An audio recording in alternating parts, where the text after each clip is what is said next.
저물어 갈 때 빈들에서 걸을 때 그때가 하나님의 때 내 힘으로 안 될 때 빈손으로 걸을 때 내가 고백해 여호와 이래 날이 저물어 갈 때 날이 저물어 갈 때 빈들에서 걸을 때 그때가 하나님의 때 내 힘으로 안 될 때 빈손으로 걸을 때 내가 고백해 여호와 이래 주가 일하시네 주가 일하시네 주께 아끼지 않는 자에게 주가 일하시네 주가 일하시네 신뢰하며 걷는 자에게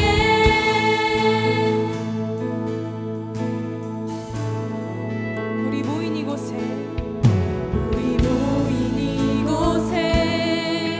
주님 함께 계시네 누리네 아버지 은혜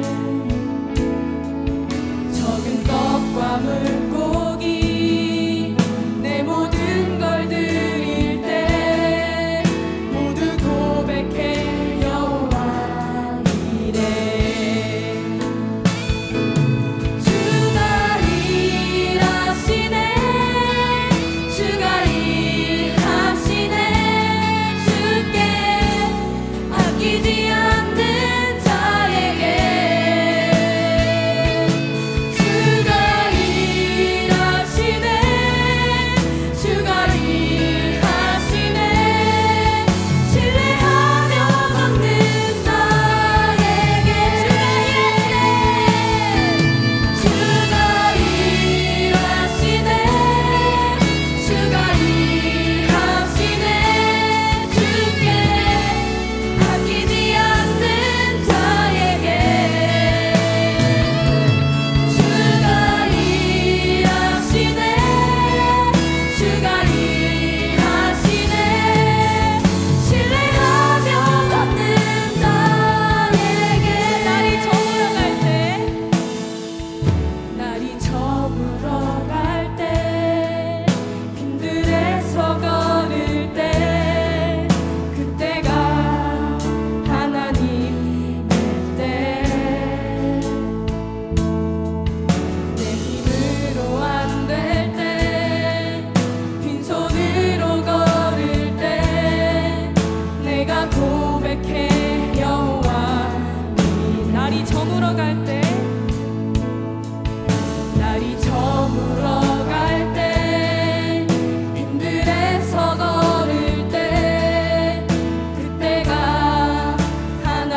쉬지 않는 자에게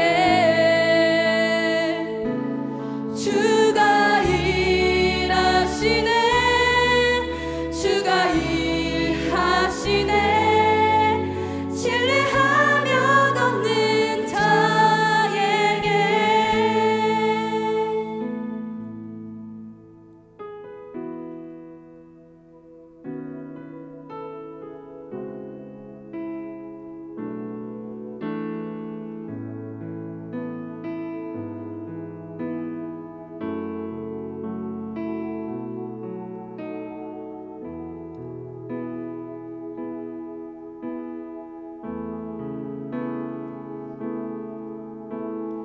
아버지 사랑 내가 노래해. 아버지 은혜 내가 노래해. 그 사랑 변함없으신 거짓 없으신 성실하신 그 사랑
영원한 그 사랑 예수.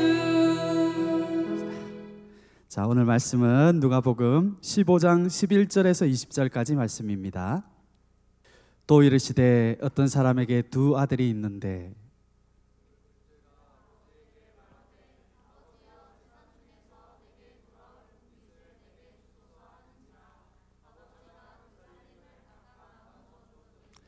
그 후 며칠이 안 되어 둘째 아들이 재물을 다 모아 가지고 먼 나라에 가 거기서 허랑방탕하여 그 재산을 낭비하더니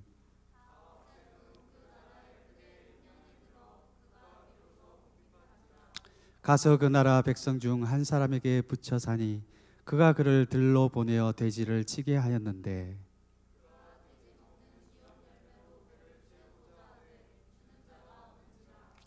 이에 스스로 돌이켜 이르되 내 아버지에게는 양식이 풍족한 품꾼이 얼마나 많은가. 나는 여기서 추려 죽는구나.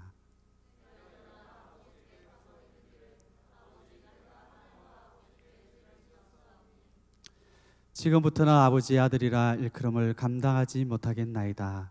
나를 품꾼의 하나로 보소서 하리라 하고 이에 일어나서 아버지께로 돌아가니라. 아직도 거리가 먼데 아버지가 그를 보고 측은히 여겨 달려가 목을 안고 입을 맞추니. 아멘. 오늘 말씀의 제목은 아버지에 대한 분노를 풀라입니다. 오늘 말씀을 통하여 아버지에게 대한 분노를 풀고 하나님과의 관계가 회복되는 놀라운 시간이 될 것을 믿습니다. 하나님은 이 땅에 나의 보호자로 아버지를 보내주셨습니다. 여러분, 이 시간에 나의 아버지는 어떤지 한번 생각해 보면 좋겠습니다. 나름대로 다 아버지 하면 이미지들이 떠오르시죠. 아마 그 이미지들은 굉장히 다양할 것 같습니다. 어떤 친구들에게는 아버지가 막 자고 있는데 막 수염도 깎지 않고 막 볼에 비비고 그런 아버지를 밀쳐내면서도 은근히 좋아. 그런 아버지도 계시고, 그리고 아버지가 밤늦게 공부하고 있는데 뭔가를 다 꺼내 보니까 구구콘 이런 거 꺼내시는 아버지도 계시고, 또 어떤 아버지는 막 생일 때 엄청 이 무덤덤한 아버지 같은데 깨알 같은 글씨로 편지를 써서 주시는 가끔씩 이런 아버지들이 계시죠. 그리고 어떤 아버지들은, 우리 남학생들 같은 경우에는 시험 보고 나면 잘했다 우리 아들 하면서 아버지가 엉생 같은 데 데려가시는 아버지도 있을 거예요. 저도 우리 아버지에 대한 그 이미지가 있습니다. 제가 이제 반 100 다 돼 가는데 우리 아버지 어릴 때 보면 근육이 엄청 좋으셨던 것 같아요. 그래서 평행봉을 막 100개씩 이렇게 하셨어요. 이야, 우리 아버지 너무 멋지다 그랬는데 항상 우리가 이런 아버지에 대한 이미지들이 다 좋은 것만 있지는 않습니다. 내 아버지이기 때문에 어떤 것들은 참 말하기 어려운 것들이 있어요. 그런 것들이 마음속에 이렇게 자기만 아는 기록된 이 은밀한 보관물과 같이 기록되어 있는 것들이 있습니다. 제가 8살 때, 10살 때였나? 9살 때, 초등학교 2학년이 9살이죠. 그때 운동회를 하고 있었는데 아버지랑 저랑 밭에 가서 그 타작을 하고 있었어요. 타작을 하면 기계가 필요했거든요. 근데 타작을 하다가 우리 아버지가 그 기계에 뭔가를 이렇게 만지시다가 손을 다치셨어요. 그래서 우리 아버지는 손가락이 3개가 없으셨습니다. 그래서 저는 너무너무나 멋진 아버지셨는데 아버지 스스로가 이제 손가락이 없으셨기 때문에 장갑을 끼고 다니셨어요. 근데 제가 그때 반장이었잖아요. 학교 오면 우리 아버지 스스로가 되게 부끄러워하셨던 것 같아. 내가 더 온전했으면 더 멋진 아버지가 될 수 있었을 텐데. 그래서 항상 아버지는 그런 모습이 제 마음속에 많이 와닿습니다. 우리에게 아버지 하면 좋은 이미지도 많이 있지만 참 말하기 어려운 것들도 많이 있죠. 하나님이 이왕 아버지를 주시려면 하나님 전능하시고 완전하신 아버지신데 가장 좋고 가장 멋진 완벽한 아버지를 주셨으면 좋은데 어떤 아버지들 보면 진짜 소통이 되지 않고 어른이 왜 저러실까? 또 부모님과의 관계에 있어서 사이가 좋지 않고 또 엄마를 때리기도 하고 또 어떤 때는 나를 때리기도 하고 정말 비인격적인 이런 부모님들도 많습니다. 그러면 우리 속에 이렇게 쌓이는 것들이 있습니다. 전능하신 하나님은 너무나 완전한 하나님인데 우리 아버지는 왜 완전하지 않는 걸까? 내가 만약에 아버지였다라고 하면 나는 저렇게는 하지 않았을 거다. 이제 이런 것들이요, 말은 하지 않지만 마음속에 점점 쌓이게 되는 거죠. 그러면 어릴 때는 그것이 잘 표시가 안 납니다. 너무 착하기 때문에 꾹꾹꾹꾹 속에서 참고 있어요. 그런데 중요한 것은 그 사람이 성장하고 자아가 성장하고 또 이렇게 되면 어떻게 되냐면 그때 은밀하게 숨겨놓았던 그 감정들과 그 분노와 적개심과 인정하지 못하는 것과 이런 것들이 다 드러나게 돼 있습니다. 그런데 이것이 왜 중요하냐면 보통 보면 아버지에 대해서 그런 이미지를 가지고 있는 사람은 하나님에게 나가기가 굉장히 어렵습니다. 왜 그럴까요? 아버지는 그냥 이 땅에 스스로 오신 분이 아닙니다. 하나님이 나에게 허락하신 거죠. 그렇기 때문에 아버지를 인정하지 못한다라는 것은 사실은 하나님을 인정하지 못하는 거예요. 그래서 오늘날 예배를 들어보면 우리 학생들 중에 또 많은 친구들이 하나님에 대한 자세들이 다양하게 나옵니다. 어떤 친구들을 보면 하나님 앞에 좋은 관계들을 가지고 있지만 어떤 친구들을 보면 하나님에게 어떻게 저렇게 자세를 취할 수가 있을까? 왜 저렇게 할 수 있을까? 오랫동안 예배를 드리는데 그런데 처음에는 이해가 잘 안 갔습니다. 근데 시간이 지나면서 그게 이해가 됐어요. 이 땅에 하나님의 대리자, 하나님이 나에게 주신 대리자, 그 아버지에 대한 풀지 않는 어떤 그 원망과 적개심과 미움과 이 분노가 있으면 하나님에 대해서도 동일하게 자연스럽게 그렇게 나갈 수밖에 없다라는 거예요.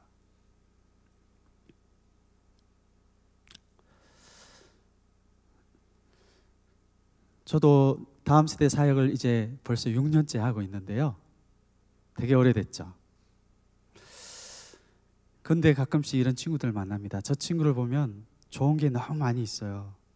성품도 좋고 너무나 은사도 많고 그리고 되게 착해요. 그런데 자세히 보면 저에게 가까이 다가오지 못해요. 무서워하고 특별히 하나님에 대해서 또 하나님의 그 영적 권세를 가지고 있는 대리인, 그러니까 목사님이나 전도사님이나 선생님이나 가까이 다가오지 못하고 주변인으로 빙빙빙빙 돕니다. 왜 그럴까? 가만히 이야기를 해보니까 아버지에 대한 깊은 이 상처가 있는 아이예요. 아버지에 대한 분노가 깊이 쌓여 있는 아이입니다. 이야기를 들어본 즉 어릴 때 아버지와 엄마와 가족들이 너무 친밀하게 살고 있었는데 아버지가 어느 날 엄마와 자기 가족을 다 버리는 일을 했어요. 그런데 아이가 어리기 때문에 힘이 없어. 저항할 힘이 없어. 근데 그 내면 속에는 때가 되면 내가 반드시 복수하리라. 나는 우리 아버지처럼 절대로 살지 않으리라. 이런 용서하지 못하는 마음이 강하게 자리 잡고 있었던 거예요. 그런 마음이 있으면 하나님에게 나가지 못합니다. 하나님과의 관계에 있어서 풀리지 않는 거예요. 그래서 우리는 이 땅에 하나님이 주신, 나를 보호하기 위해서 주신 그 아버지가 때로는 부족하고 때로는 내가 원하지 않는 그런 모습일 수도 있고, 때로는 심각하게 나에게 타격을 줄 만큼 아픔을 준 아버지일 수도 있습니다. 또 어떤 아이들 중에는요, 태어나면서부터 아버지가 돌아가셔서 그 아버지 존재 자체를 모르는 사람도 있습니다. 그러면 그런 아이들도요, 그 공허함 때문에 아버지에 대한 원망과 그것이 자기도 모르는 사이에 깊이 내려 있는 경우가 있습니다. 오늘 이 가정의 달 5월을 맞이해서 우리 신앙이 내 노력해서, 내가 열심히 해서 변화되지 않는 부분도 굉장히 많습니다. 그런데 하나님은 내 가까이에, 내 가족이라는 이 나의 친밀한 공동체를 통하여서 이 하나님의 방법으로 나에게 묶여있는 것들을 풀기를 원하시는 거예요. 오늘 이 시간을 통하여 내 안에 아버지와의 관계에 있어서 묶인 것들이 풀어질 때 하나님과의 묶인 것도 풀어질 것을 믿고 선포합니다. 아멘. 오늘 기대를 가지세요. 하나님이 그 시에 그때 나에게 말씀을 주시는 것은 어렵지만 순종하기 위해서 듣는 사람에게 하나님이 역사한다고 말씀드렸습니다. 그리고 그 시에 주시는 말씀은 나는 아무 상관이 없는 것 같은데 할지라도 잘 들어보면 나에게 꼭 필요하기 때문에 주시는 겁니다. 내 안에 깊이 숨겨져 있을지라도 하나님의 말씀은 양날섬 검과 같아서 내 안에 숨어 있는 것들을 다 드러내게 하시는 것이 하나님의 말씀이에요. 오늘 이 말씀을 통하여 회복되는 시간이 될 것을 믿고 선포합니다. 오늘 이 말씀에도 보면요, 이 아버지에게 대하여 분노를 품고 있는 아들을 볼 수 있습니다. 이것은 우리의 모습이에요. 여기 아버지는 하나님이신데 이 아버지에 대하여 우리 안에 해결되지 않고 저장되어 있는 이 분노와 또 이 붕괴, 이 원망, 이런 것들이 해결되지 않으면요, 반응으로 나타나게 돼 있습니다. 하나님에 대한 반응, 아버지에 대한 반응으로 나타나게 돼 있어요. 근데 오늘 이 분노가 많았던 아들이 첫 번째로 아버지에게 요구했던 것이 있었는데 그것이 분깃입니다. 아들이 분깃을 요구하는 거예요. 여러분, 분깃이 무엇입니까? 분깃이 무엇일까요? 아버지 유산입니다. 그럼 이 유산을 언제 달라고 할 수 있는 거죠? 아버지가 돌아가실 때 정당하게 이렇게 유산을 받을 수가 있는 것이죠? 정말 그럴까요? 아닙니다. 유산은 아버지가 줄 수도 있고 안 줄 수도 있는 거예요. 근데 이 아들이 얼마나 마음속에 이 뭔가가 쌓여 있는 것이 있으면 아버지가 돌아가신 후에라도 감히 유산을 달라고 말하기에는 굉장히 함부로 그렇게 할 수가 없습니다. 아버지가 먼저 말을 꺼내기 전에는요, 그 말을 하기가 굉장히 어려운 게 이 유산이라는 거예요. 분깃이라는 겁니다. 그런데 오늘 아들이 어떻게 합니까? 아버지가 버젓이 살아있는데도 불구하고 아버지에게 아버지 분깃을 주십시오, 당돌하게 이렇게 말하는 거죠. 그런데 오늘 이 아버지를 보면요, 아버지가 그렇게 나쁜 사람 같지는 않습니다. 이 아버지가 이런 이 몰상식하고 이 버르장머리 없는 아들을 저기 둔 몽댕이를 가지고 와가지고 다리 몽댕이를 어떻게 할 것 같은데 이 아버지가 전혀 그렇게 하지 않아요. 가만히 듣고 있죠.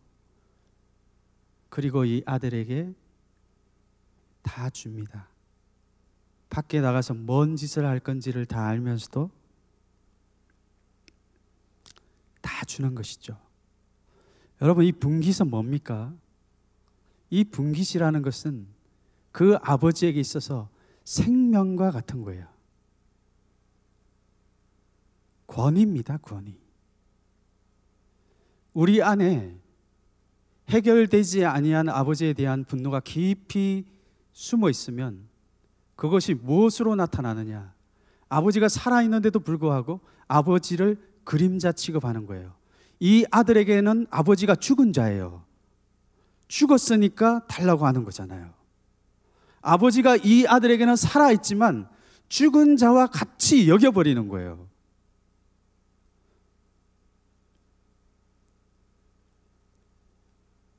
그렇기 때문에 가장 먼저 나타나는 반응은 뭐냐 하면 아버지의 권위를 굉장히 무시합니다.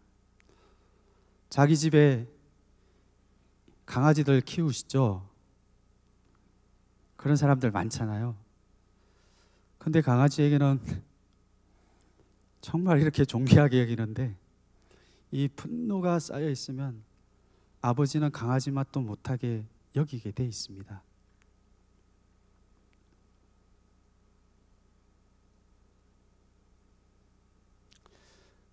여러분들 한번 잘 보기를 원합니다. 여러분, 아버지가 그렇게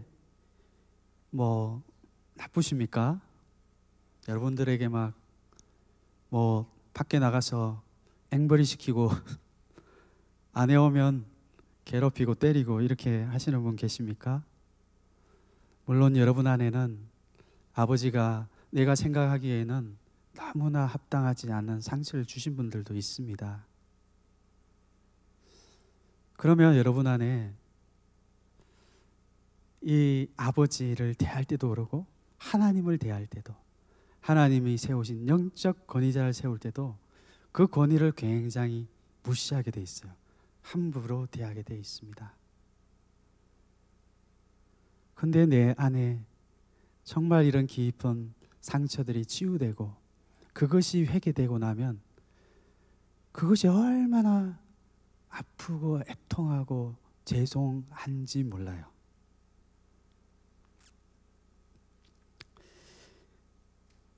두 번째, 아버지에 대한 분노를 품고 있는 아들의 특징을 잘 보면 오늘 이 아버지가 그렇게 나쁜 아버지가 아니었죠. 때리기를 합니까? 아들에게 이상한 걸 시키기를 합니까? 그 아버지가 자기를 그렇게 모욕하고 또 권위를 무시하는데도 불구하고 그 아버지가 그대로 다 해주십니다. 정말 그림자와 같고 그 죽은 자처럼 스스로를 이렇게 여겨요. 그러면 이런 아버지면 떠나가지 않아야 되잖아요. 근데 그 깊은 상처가 있으면 분노하는 영, 이 분노의 영, 내가 원하지 않지만 내 어릴 때부터 내 안에 깊이 사건을 통하여 내 의지를 통하여 받아들였던 그 영이 내 안에 들어오게 되면 이런 아버지를 떠나게 됩니다. 이 아버지가 가까이 있는 게 굉장히 불편해요. 그러니까 아버지가 밖에 있다가 딱 들어오실 때가 되면 방 안으로 들어갑니다. 그리고 친구 집에 놀러 가기도 하고, 그리고 아버지에 대한 심각한 이런 분노가 있는 사람들은 아버지 이야기를 꺼내면 싫어요. 친구들끼리 이렇게 막 모여가지고 우리 아버지가 어제 편지 썼다, 우리 아버지가 어제 구구콘 사왔어, 이렇게 이야기하는 친구들도 착한 친구들도 없겠지만 모이면 본의 아니게 이런 이야기를 하잖아요. 우리 아버지 진짜 너무 후져. 아버지를 디스하는데도 이 상처가 있는 친구는 그 이야기 꺼내는 것 자체가 싫습니다. 왜냐하면 깊은 상처가 있기 때문에 그런 거죠. 아버지에 대한 분노가 깊이 숨어 있기 때문에 그런 거예요.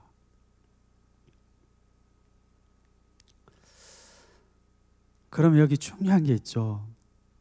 이 아버지가 내 아버지가 있는데도 하나님이 나를 보호자로 나에게 주셨는데도 불구하고 그 아버지를 떠난다라는 것은 영적으로 보면 심각한 문제를 일으킵니다. 그건 뭐냐 하면 우리가 하나님 아버지의 영, 하나님이 나를 보호하시는 영이 우리 하나님 아버지 그 보호에서 떠나게 되면 사실 우리는 고아라고 하잖아요. 아버지가 없는 사람을 우린 고아라고 합니다. 근데 영적으로도 마찬가지예요. 고아의 영, 그것이 내 주인인 것처럼 나를 컨트롤하는 거예요. 그러니까 항상 아버지가 계시는데도 불구하고 그 외로움을 호소하고, 고아들은 이렇게 보호막이 없기 때문에 많이 힘들어하기도 하고 뭔가를 또 갈급하기도 하고. 여러분을 한 보기를 원합니다. 내 안에는 어떤 영들이 있는지.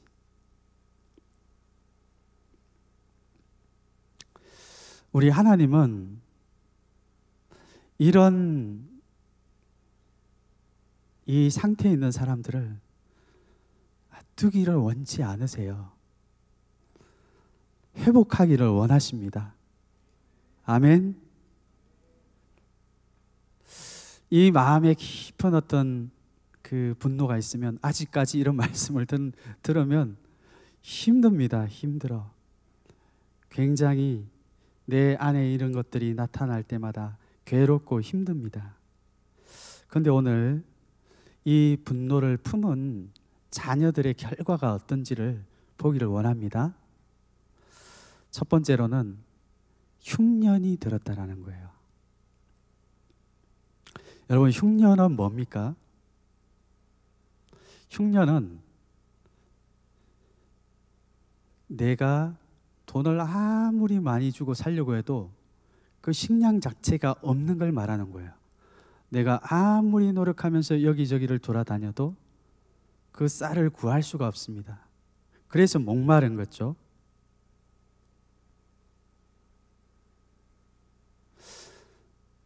사람들이 그 어떤 환경에 속했느냐에 따라서 체감하는 것이 다르죠. 여러분들이 흉년이라고 하니까 잘 못 느끼시는 것 같아요. 요즘에는 너무 잘 먹고 잘 살잖아요. 먹을 게 너무 많으니까 흉년 자체가 뭔지 감이 안 와. 최근에 이렇게 코로나 때문에 마스크 살기 굉장히 힘들었죠. 막 우리 동네 앞에 누가 막 걸려가지고 막 죽기도 하는데, 아무리 뭔가 이제 돈이 많아도 살 수 없는 경우들이 있습니다. 그러면 여러분 아마 심각한 두려움이나 이런 걸 느낄 수도 있습니다. 오늘 여기 잘 보면 아버지에게 그동안에 평상시 아버지가 별거 아닌 것 같고, 아버지가 정말 허당인 것 같고, 아버지가 부족해 보였는데도 불구하고 그 상태에서는 흉년이라는 개념이 뭔지를 잘 모를 수가 있습니다. 하지만 이 아들에게 흉년이 와보니까, 아버지를 떠나서 흉년이 와보니까 비로소 흉년이라는 게 뭔지를 알게 됐다라는 거예요.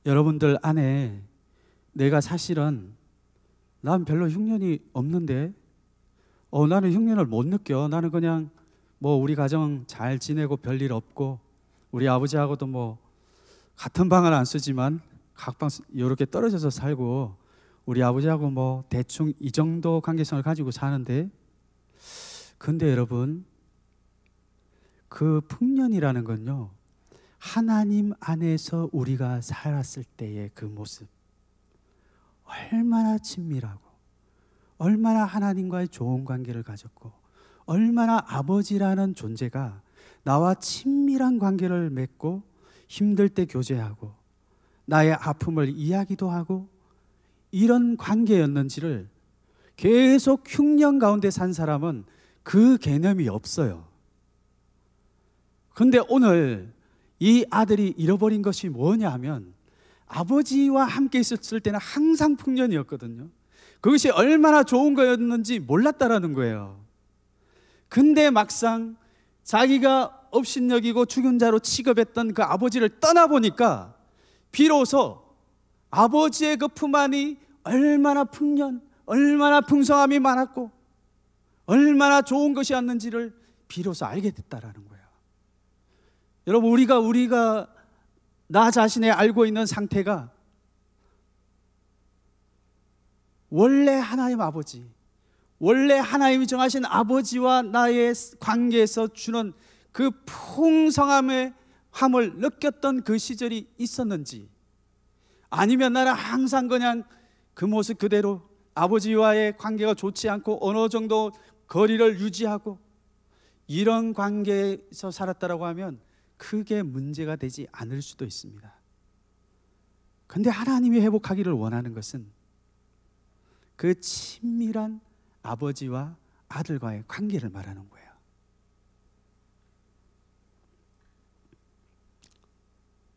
두 번째로, 이 아들이 이 분노의 영을 따라서 아버지를 떠났을 때 나타나는 것은 돼지를 치게 됩니다. 이건 뭘 말할까요? 돼지는 굉장히 부정한 동물이기 때문에 내 의지로 절대 일부러 그렇게 하고 싶지 않은 일입니다. 모든 사람들이 이것을 별로 기뻐하지 않는 일이에요. 이것은 가장 저주받은 사람들, 가장 업신여기고 가장 인간 같지 않은 사람들이 하는 일이 돼지를 치는 일이거든요. 우리가 봐도 더럽잖아요. 그런데 이스라엘 백성에게는 더 그랬습니다. 그런데 이 분노의 영을 따라서 그것을 풀지 아니하고 계속 떠나갔을 때 어떻게 되냐 하면 돼지를 치게 됐다라는 거예요. 자기 자신이 자기 인생의 주인인 것 같이 살아가는데 그럴 수가 없다라는 거예요. 뭔가 내 안에 있는 더 강한 것들이 나를 끌고 가서 돼지가 치는 더러운 것들을 먹게 한다라는 거예요. 돼지가 먹는 더러운 것들을. 아버지의 이 사랑에서 떠나서 분노의 영을 품고 있는 채워지지 아니한 이 사람들이 어떻게 합니까? 우리가 인터넷이나 또 게임이나 사람 죽이는 거나 엄란한 짓이나 이런 것들, 우리가 더러운 것들 다 알잖아요. 이게 내 영혼을 망친다라는, 내 몸을 더럽힌다라는 것을 알고 더러운 것을 알고 있습니다. 그런데 많은 사람들이 이런 더러운 것에 매이고 중독에 빠지고, 또 어떤 친구들 중에는 실제로 그런 삶을 살아가는 친구들이 있습니다. 내가 원하는 대로 컨트롤이 되지 않은 거죠.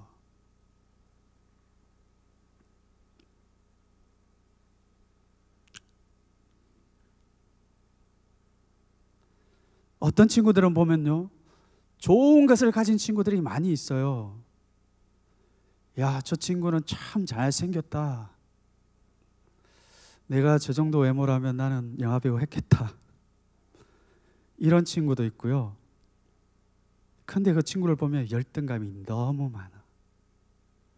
자기에게 좋은 것이 그렇게 많은데도 자기 자신을 굉장히 싫어하고, 또 어떤 친구는 하나님 앞에 정말 이 기도에 영이 있는 친구인데도 불구하고 묶여있는 친구들도 있습니다. 그러니까 뭐냐 하면, 내가 스스로 많은 일을 하는 것보다 이 묶여있는 것으로부터 풀려나는 것이요, 내 삶을 새롭게 하는 겁니다. 아멘. 오늘은 마지막으로 회복의 방법을 보기를 원합니다. 오늘 이 17절에 보면 이 아들이요 스스로 돌이켜 이렇게 말하고 있습니다. 그 뒤에는 이에 일어나서 이렇게 말하고 있는데, 이 원어로 보면 일어나다 이 말이 쿰이에요. 쿰. 달리다 굼 이렇게 말하죠. 소녀야 일어나라. 쿰. 하나님이 비록 그랬을지라도 새로운 일을 하실 때 이 말씀을 합니다. 일어나자. 일어나라.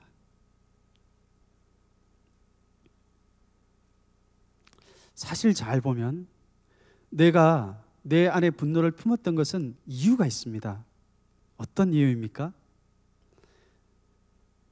평상시에는 내 의지가 굉장히 약한 것 같은데 이상하게 그런 상처에 대해서는 굉장히 의지가 강력하게 발동을 합니다. 용서할 수 없어. 이게 보통 이게 아니라 이 의지가 강력하게 발동을 해요. 그러니까 자기 의지로 아버지의 어떤 연약함들, 인정할 수 없었던 그 상처들, 나에게 불합리했던 것들, 그것들 보고요. 이 어떤 거하고 같냐 하면 끈이 이렇게 매듭이 천천히 져 있는데 그 의지가 어느 정도냐에 따라서 실은 매듭은 세게 묶을 수도 있고 천천히 묶을 수도 있습니다. 우리가 이 죄에 대하여요, 아버지가 잘못이고 나의 그런 상처를 준 것이 잘못이고 우리는 이렇게 항상 생각하기 때문에 그 끈을 세게 당겨도 당연하다고 생각합니다. 내 의지를 가지고 그렇게 묶어버린 거예요. 근데 예수님이 오늘 어떻게 합니까? 일어나자. 이 아들이 시작한 거는 딴 걸 한 게 아니에요. 비록 그렇게 묶여있고 내 안에 깊은 그런 상처, 분노와 이런 게 있다고 할지라도 하나님이 지금 일어나자, 굼! 새 일을 하나님이 하기를 원하시는 이 말씀이 있을 때, 하나님이 그런 소원을 줄 때 그 말씀을 가지고 일어나는 거예요. 자기 의지를 하나님에게 드리는 거예요. 여러분, 의지가 왜 있습니까? 죄를 지으라고 그때만 의지가 필요합니까? 죄 지을 때만 의지가 필요한 거예요. 상처에 대해서 원망을 품고 용서하지 못하고 그때만, 나를 합리화할 때만 의지가 필요한 걸까요? 아닙니다. 하나님이 우리에게 왜 자유의지를 주신 거예요? 하나님이 우리에게 왜 의지를 주신 거예요?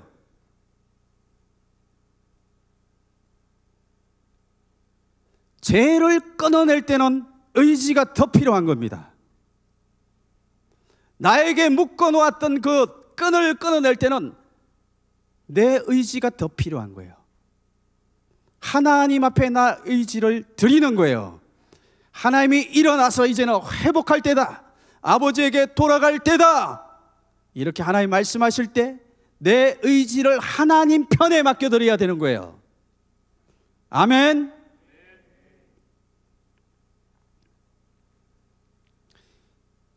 여러분, 내 의지를 하나님에 드리는 것이 무엇입니까?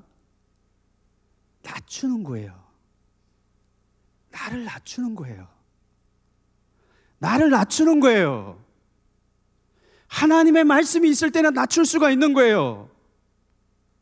하나님의 말씀이 있기 때문에 내 안에 그런 분노가 있을지라도, 내 안에 용서하지 못하는 합당한 근거와 당연한 그런 이유가 있다라고 할지라도 내 마음을 낮추면 되는 거예요.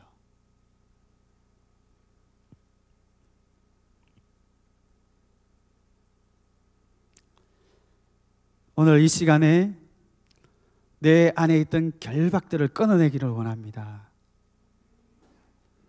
그러면 막 반응을 할 거예요. 내 안에서 억울했던 감정들, 힘들었던 감정들, 용서하기 싫은 이런 감정들, 이것이 마음속 깊은 곳에부터 매듭이 강하면 강할수록 그것이 굉장히 힘들 거예요.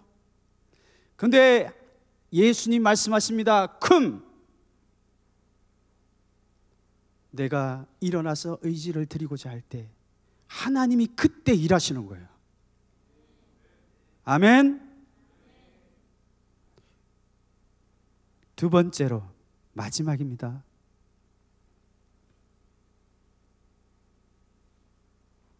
오늘 이 아들이요, 하나님 앞에 돌아갈 때 쿵 해서 일어나는데 자기의 의지만으로는 되지 않는 것들이 있죠. 근데 오늘 이 아들이 가만히 보면 내가 아버지만 생각한 것이 아니라 하나님을 생각한 겁니다. 하나님 앞에 서야 된다라는 거예요.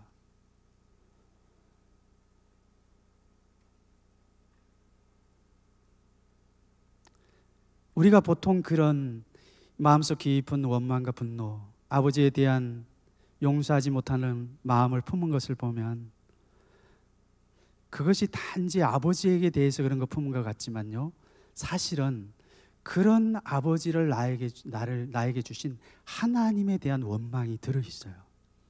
하나님이신데 어떻게 그렇게 하실 수가 있습니까? 하나님이신데 나에게 어떻게 그런 연약한 아버지, 약해서 일찍 돌아가신 아버지, 엄마를 때리는 아버지, 나를 멸시하는 아버지,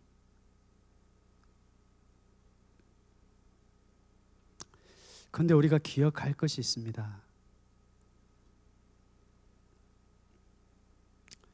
나에게 그런 모든 것을 주신 하나님은 나를 모르시는 분이 아니세요. 나를 아시는 하나님이십니다. 하나님이 나에게 주시는 것이면 내가 그것을 겸손하게 받아들일 때 내가 아버지를 향하여서 하나님 아버지, 저에게 이런 아버지를 주셔서 감사합니다. 우리 아버지가 선해서 그런 것이 아니라 하나님이 선하시기 때문입니다. 하나님은 좋으시기 때문입니다. 하나님은 실수가 없으신 분이기 때문입니다. 이런 고백을 하게 될 때 내 안에 있는 모든 결박이 풀어지게 됩니다. 이 세상에 우리에게 주신 아버지들은 완전한 아버지가 없어요. 저 역시도 우리 아버지가 그때 손가락을 다치셨다 그랬잖아요. 저는 그게 잘 몰랐어요. 그런데 굉장한 충격이었나 봐요. 너무너무 큰 충격인 것을 어떻게 알게 됐냐? 우리 집이 산 밑에 있는 아파트거든요. 근데 바람이 불면 문이 쾅쾅 닫혀요. 그러면 제가 자다가도 소스라치게 놀랍니다. 그리고 어떻게 반응하냐면 소리를 질러요. 우리 딸들한테 문 닫아! 문 닫아! 막 뭐라고 해요. 갑자기 나와가지고 우리 애들이 우리 아버지 왜 저러심? 왜 그랬을까요? 우리 아버지가 손가락을 다치셨잖아요. 내가 어릴 때 우리 아버지가 손가락이 딱 이렇게 잘린 것을 봤어요. 그러니까 제 깊은 그 속에는 항상 그 소리만 들으면 혹시 손가락 다칠까봐, 우리 애들이 손가락 다칠까봐 굉장히 예민했던 거예요. 그런데 이제 우리 둘째가 다니는 학교에서 아버지 캠프를 갔습니다. 둘이 만나서 이야기를 했어요. 그런데 아버지가 왜 그 문 닫으라고 소리 지르는 줄 아냐? 그러니까 우리 딸이 잘 모른대. 근데 제가 어릴 때 아버지 이야기를 해줬습니다. 근데 그 말을 하기에 참 부끄러웠어요. 아버지는 건강해야 되고, 아버지는 강하고, 아버지는 품위가 있어야 되는데 우리 딸한테 이 약한 아버지의 모습 보여주면서 내가 옛날에 우리 아버지가 아버지 앞에서 이렇게 손가락을 다쳤어. 내가 그 이야기를 하는데 눈물이 그렇게 나는 거예요. 근데 우리 딸도 내가 항상 그렇게 막 이렇게 평상시에는 점잖은 아버지인데 전도사님이니까 야! 막 소리 지르고 이렇게 하니까 아버지가 얼마나 이중적이었겠어요. 상처가 있으면 이중적으로 살 수밖에 없어. 그런데 여러분, 상처를 받은 사람이 상처를 준 사람보다는 상처를 받은 사람이 그것을 풀 수 있는 키를 가지고 있습니다. 우리 딸이 저에게 기도를 해줬어요. 하나님 아버지, 우리 아버지가 이런 상처가 있으셨어요. 용서해 주시고 품어주세요.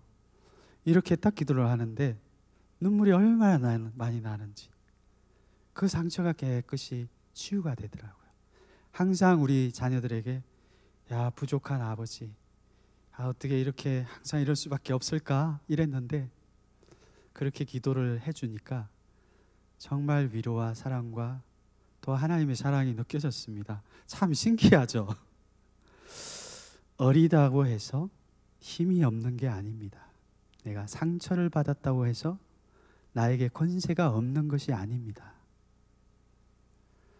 내 안에 있는 아버지에 대한 분노를 풀고 또 하나님이 이제는 일어나서 나와 함께 돌아가자, 이렇게 하나님 원하시는. 그랬더니 오늘 그 아들이 아버지에게 돌아가서 정말